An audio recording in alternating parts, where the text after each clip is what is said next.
गिरफ्तार। सरकार बताए ना कि किस। अच्छा, अभी आप कह रहे हैं सरकार सख्ती नहीं करती, इकबाल कमजोर है। अब वो सब सख्ती कर दी, 1000-1500 अंदर कर दिए, तो आप कह रहे हो तो तानाशाही कर रहे हैं। जहां से वो है वहां क्या क्या हो रहा है अंदर मदरसे में, कैसे कैसे कार्यक्रम चल रहे हैं। हर दिन अखबार में 5-7 रिपोर्ट होती है। इस देश में एक बात तो क्लियर हो गई कि सिर्फ एक ही किताब चलेगी। अब सबका अकीदा जो है वो एक ही किताब पे होगा। अब देश में दूसरी किताब नहीं चलेगी। जिस धर्म ने कभी अपने प्रचार के लिए तलवार का सहारा लिया ही नहीं ज्ञात इतिहास में, उस धर्म को बताया गया कि नमस्कार दोस्तों, स्वागत है आपका अमिताभ अग्निहोत्री जी के एक नए जोरदार धमाकेदार डिबेट वीडियो में। जिस तेजी से भारत में धर्मांतरण का खेल चल रहा है दोस्तों, बहुत ही जल्द ऐसा समय भी आएगा कि जो बहुसंख्यक हिंदू है वो अपने ही देश में अल्पसंख्यक बनकर रह जाएगा। ये शब्द है इलाहाबाद हाई कोर्ट के। तो दोस्तों इसी पर ये डिबेट है। डिबेट में आप देखोगे कांग्रेस के प्रवक्ता है मुन्ना खान के नकारात्मक बातों से आप भली भांति परिचित है दोस्तों, और इस डिबेट में भी उन्होंने यही किया है।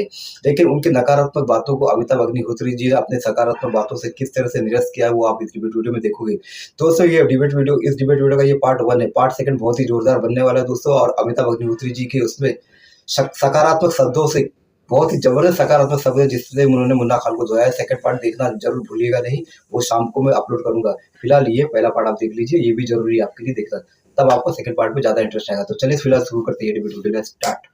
हिंदुओं के स्तर पर जब भी इस दिशा में कुछ काम हुआ है तो वो घर वापसी का ही हुआ है कि 2 साल पहले 3 साल पहले कोई क्रिश्चियन बन गया, 4 साल पहले किसी को मुसलमान बना दिया गया, फिर जब वो हिंदू संगठनों के संपर्क में आया तो वो उसको वापस सनातन में ले आए। ऐसा नहीं कि कोई 5 पीढ़ी से क्रिश्चियन है और 4 पीढ़ी से मुसलमान है, उसको हिंदू बनाने के लिए कहीं कोई चंगाई सभा कर दी हो इन लोगों ने। ये नहीं देखा मैंने। ये अंतर है, ये अंतर है। भारत में धर्म परिवर्तन का शिकार अगर कोई धर्म है, सेंधमारी का शिकार, तो वो हिंदू धर्म है। आजकल तो वैसे भी हिंदू धर्म पर बड़ा बवाल चल रहा है, सियासत के आंगन में भी बता दिया गया है कि भाई हिंदू जो अपने को हिंदू कहते हैं वो नफरत फैलाते हैं, हिंसा फैलाते हैं, उस पर अलग किस्म का एक रायता फैला पड़ा है। और इसी बीच में इलाहाबाद हाई कोर्ट का एक ऑब्जर्वेशन आ गया कि भाई ऐसे ही धर्म परिवर्तन जारी रहा तो बहुसंख्यक अल्पसंख्यक हो जाएंगे। जो बात राजनीतिक लोगों को समझनी चाहिए थी, कहनी चाहिए थी, अधिकारियों को समझनी, कहनी और उसको रोकने के नियम बनाने चाहिए थे, सख्ती करनी चाहिए थी, वो बात अदालत को कहनी पड़ी। सुप्रीम हाई कोर्ट को ये कहना ही पड़ा कि अगर यही गोरख धंधा चलता रहा तो भारत में बहुसंख्यक ही अल्पसंख्यक हो जाएंगे थोड़े समय में। बहुत सारे आंकड़े आनंद जी ने दिए कि जहां 40% 50% क्रिश्चियन आबादी थी, जिन नॉर्थ ईस्ट के 6 राज्यों में, असम को छोड़ दे तो भी, तो वहां 90% तक पहुंच गया मामला। वैसे ही मुस्लिम आबादी जहां बढ़ रही है तो वो एक जनसंख्या का असंतुलन पैदा हो गया। अब कोर्ट ने एक अलार्म बजाया है, एक चेतावनी जारी की है। कैसे देख रहे हैं इसको? मैं तो ऐसे देख रहा हूँ कि बहुमत से लवाला बड़ी सरकार, और सरकार के नाक के नीचे ये सब हो रहा है, तो सरकार सो रही है या जग रही है? सवाल तो यहाँ खड़ा होता है। सवाल यहाँ खड़ा होता है कि हिंदू के हितैषी कहने वाले आज योगी आदित्यनाथ क्या कर रहे हैं? वो सो रहे हैं क्या? जब हिंदू धर्म पे अत्याचार हो रहा है, हिंदू धर्म को ईसाई धर्म में कन्वर्ट कराया जा रहा है, झूठे लांछन एक दूसरे पे आरोप लगाए जा रहे हैं, तो सरकार सो रही है। सरकार को इस पे सख्त कार्रवाई करना चाहिए। इसे तो आप सरकार की लापरवाही नहीं अमिताभ जी, घनघोर लापरवाही कहेंगे। ये सरकार का महा फेलियर है। या शर्म आएगी फिर आपको ये कहने में कि मैं हिंदू हितैषी हूँ। जब हिंदू का कन्वर्जन करवाया जा रहा है, हिंदू के जब धर्म डाइवर्ट करवाए जा रहे हैं, तो आप सो रहे हैं। आपकी संस्थाएं कहाँ गई? इंटेलिजेंस ब्यूरो कहाँ है? खुफिया एजेंसी कहाँ है? आपको रिपोर्ट नहीं दे पा रही। अगर रिपोर्ट नहीं दे पा रही तो नैतिक तौर पर आपको मुख्यमंत्री पद से इस्तीफा देना चाहिए। मेरा तो ये मानना है। दूसरा सवाल, ये आरोप जिस तरीके से, अरे मित्र हमारे सुन ले, तीखी बातें मिर्ची लगती है, सुन ले। सबसे बड़ी बात क्या है कि किस धर्म पे आरोप लगाए गए? वो धर्म, मुस्लिम धर्म के जो लोग हैं, क्या मुस्लिम धर्म के लोग इसी काम में इन्वॉल्व हैं? सरकार के पास इसकी इनपुट जानकारी नहीं है। अगर है तो सरकार सख्त से सख्त कार्रवाई करे। एक बात। दूसरी बात, बगैर मर्जी के कोई किसी धर्म में कैसे जा सकता है? ये भी एक सवालिया निशान है। ये भी सवाल छोड़ता है कि बगैर हमारी मर्जी के खिलाफ हमें कोई कैसे पूजा पाठ करवा लेगा, नमाज पढ़वा लेगा?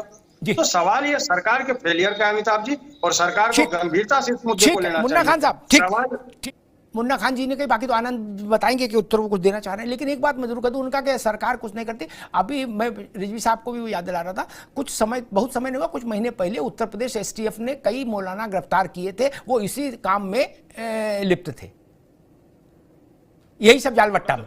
ठीक, तो काम हो रहा है, काम हो रहा है। और चूंकि आपने संविधान और कानून की इतनी चिंता व्यक्त की, तो अब हम योगी सरकार से आग्रह करेंगे इस काम में तेजी थोड़ी और ले आओ। चंगाई सभा हो या दंगाई सभा हो, तत्काल उस पर शटर डाउन कराओ। आनंद में जल्दी से क्या कहना चाह रहे हैं आप? देखिए, मैं तो कुछ बोल भी नहीं रहा था, मुन्ना खान कह रहे सुन लीजिए। अरे भाई, मैं कुछ बोल नहीं रहा था, मैंने सिर्फ उंगली उठी ऊपर की थी, उसमें भी आपको आपत्ति हो रही है। अब मैं आपको बता, उत्तर प्रदेश की सरकार ने धर्मांतरण कानून को मजबूत किया, 10 साल सजा का प्रावधान किया, जुर्माने का प्रावधान किया, और सुन लीजिए 1000 से ज्यादा गिरफ्तारियां धर्मांतरण करने वाले लोगों की गई है। 500 के आसपास लव जिहाद के मामलों में गिरफ्तारी की गई है, और जो 24 राज्यों में जो नेटवर्क फैला हुआ था उसका खुलासा करने और एसटीएफ ने गिरफ्तार करने का काम उत्तर प्रदेश से किया था। और उत्तर प्रदेश से खुलासा होने के बाद पता चला कि ये सिर्फ उत्तर प्रदेश तक सीमित नहीं थे, ये पूरे देश में सीमित थे। और ठीक उसी समय कांग्रेस पार्टी, सुन लीजिए, मैं बीच में नहीं बोला, आप फिर बोलिएगा। उसी समय, जिस समय उनकी गिरफ्तारी की गई, अखिलेश यादव का बयान था कि उत्तर प्रदेश के में जब भी चुनाव आने वाले होते हैं, इस तरह की गिरफ्तारियां की जाती हैं। यह अखिलेश यादव जी का बयान था। कांग्रेस पार्टी के नेता भी उस पर छाती पीट रहे थे कि क्यों गिरफ्तारी की जा रही है, यह मुस्लिमों को दबाया जा रहा है, उनके खिलाफ षड्यंत्र है। जब हम गिरफ्तारी करते हैं, जब हम कानून बनाते हैं, तो आपके पेट में दर्द होता है। जब हम उनके खिलाफ कार्रवाई करते हैं, तब आपको दर्द होता है, और टीवी पे बैठ के आप बड़ी बड़ी बातें करते हैं। और एक चीज बहुत अच्छी बात ये इस बीच में हुई है, अब मुझे लग रहा है कि देश में कठोर से कठोर कानून, और संविधान में जो संबद्ध कानून है वो सब बनेंगे। क्योंकि पिछले दिनों मैंने एक बड़ी अच्छी चीज देखी है कि सारे लोग संसद भवन में संविधान की किताब लेकर गए। तो कम से कम पहली बार ऐसा हुआ है कि इस देश में एक बात तो क्लियर हो गई कि सिर्फ एक ही किताब चलेगी। अब सबका अकीदा जो है वो एक ही किताब पे होगा, अब देश में दूसरी किताब नहीं चलेगी। तो कम से कम चलो इस बात के लिए अच्छा हो गया कि ठीक है। अभी रुकना होगा। देश की संसद में कहा गया कि भाई जो अपने को हिंदू कहते हैं वो 24 घंटा हिंसा करते हैं, नफरत फैलाते हैं। इस हिंदुस्तान के इतिहास के उदाहरण कहते हैं कि हिंदू अगर आक्रामक होता, हिंसक होता, तो हमारे मठ मंदिर तोड़े नहीं जाते ना भारत के। कश्मीर से हिंदू पलायन नहीं करता। ऐसे 1000 उदाहरण है, 1000। और कहा जा रहा है कि भाई अभय की मुद्रा देखिए। जिस धर्म ने कभी अपने प्रचार के लिए तलवार का सहारा लिया ही नहीं ज्ञात इतिहास में, उस धर्म को बताया गया कि यह हिंसा फैलाने का काम कर रहा है। मुन्ना खान साहब, मसला वही कि जो बात कोर्ट ने कही वो बात राजनेताओं को कहनी चाहिए थी, अधिकारियों को कहनी चाहिए थी, शासन और सत्ता को कहनी चाहिए थी। ये खेल आज से नहीं चल रहा, दशकों से ये खेल चल रहा है। अभी उत्तर प्रदेश में सत्यापन हुआ था तो कई 100 मदरसे अवैध पाए गए, उनको बंद कराना पड़ा। फिर मुन्ना खान साहब, देखिए, सवाल सरकार ने जो कार्रवाई की, सरकार अब तक उसकी रिपोर्ट नहीं पेश कर पाई कि क्या अवैध थे और कौन से आदमी लिप्त थे।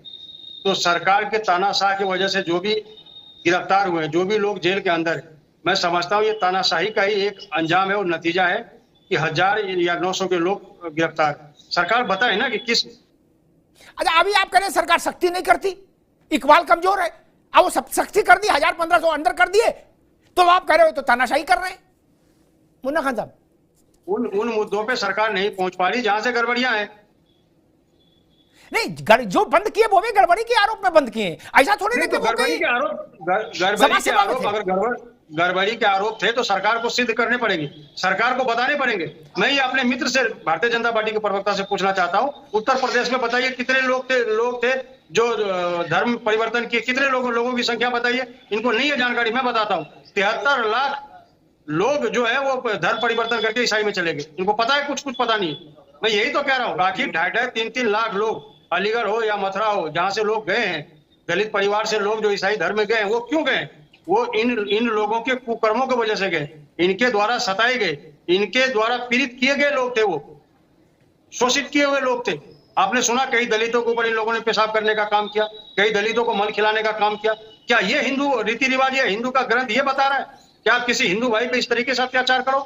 तो ये कुकर्मी लोग हैं, इन लोगों के रहते तो अत्याचार बढ़ेगा। ठीक है मुन्ना खान साहब, अभी रुकना होगा। मुझे बड़ी हैरानी होती है, मुन्ना खान साहब को ही तो दिख रहा कि हिंदू धर्म में कितने कुकर्म है, वो तो उनको सब बता रहे हैं, वो है, उनको ये नहीं दिख रहा कि जहां से वो है वहां क्या क्या हो रहा है अंदर मदरसे में, कैसे कैसे कार्यक्रम चल रहे हैं। हर दिन अखबार में 5-7 रिपोर्ट होती है किस किस तरह के कार्यक्रमों में पकड़े गए। मैं उन टीवी पर उन कार्यक्रमों का नाम भी नहीं ले सकता, कैसी कैसी हरकतें, छोटे छोटे बच्चे, वो सब कार्यक्रम नहीं चल रहे क्या? किसको नहीं पता है भैया? और ये नहीं चलेगा, पहले कहो सख्ती करो, सख्ती कर दे तो कहोगे लो ये तो तानाशाही कर रहे हैं, बुलडोजर चला रहे हैं। और आनंद यार मुन्ना भाई ने कहा कि सरकार को बताना होगा। हाँ बताना होगा, शासन को अदालत में बताएंगे।